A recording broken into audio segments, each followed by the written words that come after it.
Hello everyone, welcome back to another video. Alchemy of Soul comes to an end.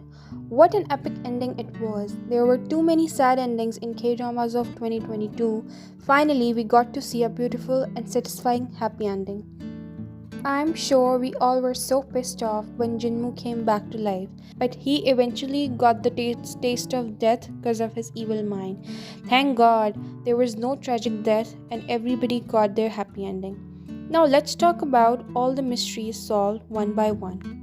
So first, it was never Jin Boyun who was controlling all of this, but the great Jin Sol-run. The original Jin Boyun died as a baby. At the end of the day, that body was just an empty vessel for a 200-year-old soul who had a mission to do, for which she chose Jungkook and Choyoung to fulfill that. This thing gave us the reason not to hate Jin Boyun.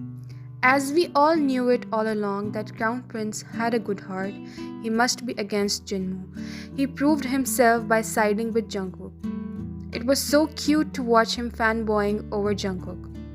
The Hwang sisters did so well in writing the ending. It was very satisfying to watch that Jungkook sent Jinmu to Naksu so she could take revenge from Danju who ruined her life.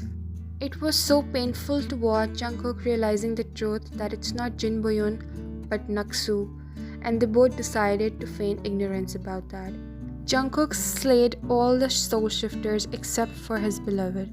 So when it was asked from Jin Boyun to take Ice Stone out of Jungkook, she summoned him by a heart-wrenching method, saying that he has left a soul shifter behind, which is obviously her.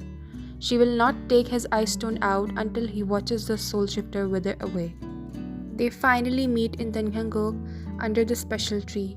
The moment their eyes fell on each other, it was such a sour moment. They finally got the chance to get on top of the tree together. Then comes Master Lee. His composite character always was so mesmerizing throughout the drama. Him moving around with the stick, I'm gonna miss that. He told Jungkook and Young to get married. It was such a small, intimate, and beautiful wedding. The narration of meaning behind Wook and Young, the light and shadow, was so exquisite. They both knew that it's going to be a short-lived happiness, but they tried to feel every second of that. While they were feeling euphoria in each other's presence, there was a chaos going on in Daeho. Jinmu had shifted souls in Soyeon-oh's body. I cannot help but mention we should applaud the actor. He did a great job in personification of Jinmu. The greed of becoming most powerful and mighty blindfolded the king who betrayed his own son, and the Gwonjus of Unanimous Assembly were in this evil plan as well.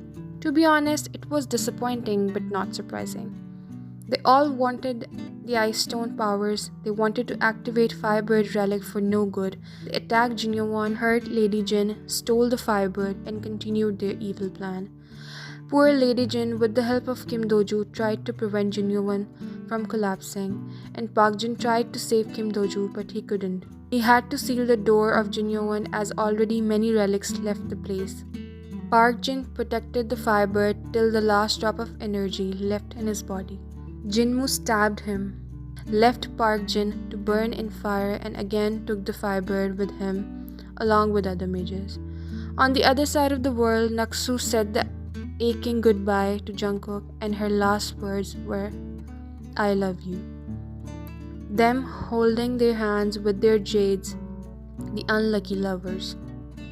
Jungkook had to be responsible and save the world. He finally meets Jin Sol-run, or Jin Boyun, and learns the fact that awakening of Firebird is inevitable. Master Seung and Jil Sun-run always wanted the world to be peaceful, free of hunger of power. Jin Sol-run had foreseen all of this clamor, so she chose Jungkook to make an end to all of this. Jungkook comes back to Daeho just to see a terrible sight of 3 coffins of Lady Jin, Kim Doju, and Park Jin. But they were empty.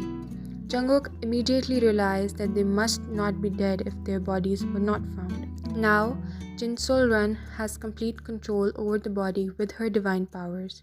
Go-won shows his father the royal plug, which allows him to control the army and everything. Soyul enters Cheonbuk-won with Boyun, while Dangu fights against the mages, and Choyeon destroys the earthenware. Jungkook showed Jinmoo and the members of Unanimous Assembly that what's the meaning of being the most powerful. With his Ice Stone powers, he activates the Firebird. Jinmoo and others were burnt to hell and he was able to destroy Firebird with the help of Jinboo-yeon or Jin Sol-run. When the mission was completed, Jin Sol-run left gracefully like a legend she was. She gave Choyoung her body and divine powers as a reward, as shadow cannot leave the light and let it drown in darkness alone. Hope she can now be at peace and reunited with Master So. Time jumps and 1 year after, Park Dong-gu and Jin Choyeon have beautiful twin sons. Park Jin and Kim Do-ju are also expecting a child and they are living a peaceful life as a married couple. Soyul is now a trainer to help all kinds of families, not just the prestigious ones, to become powerful mages. Go-on is now the amazing king, and our very own power couple, Jungkook and Choyoung, are on monster hunting mission. They are busy capturing the relics who escaped Junyoon. We can see the mightiness of them together, the light with his beautiful shadow.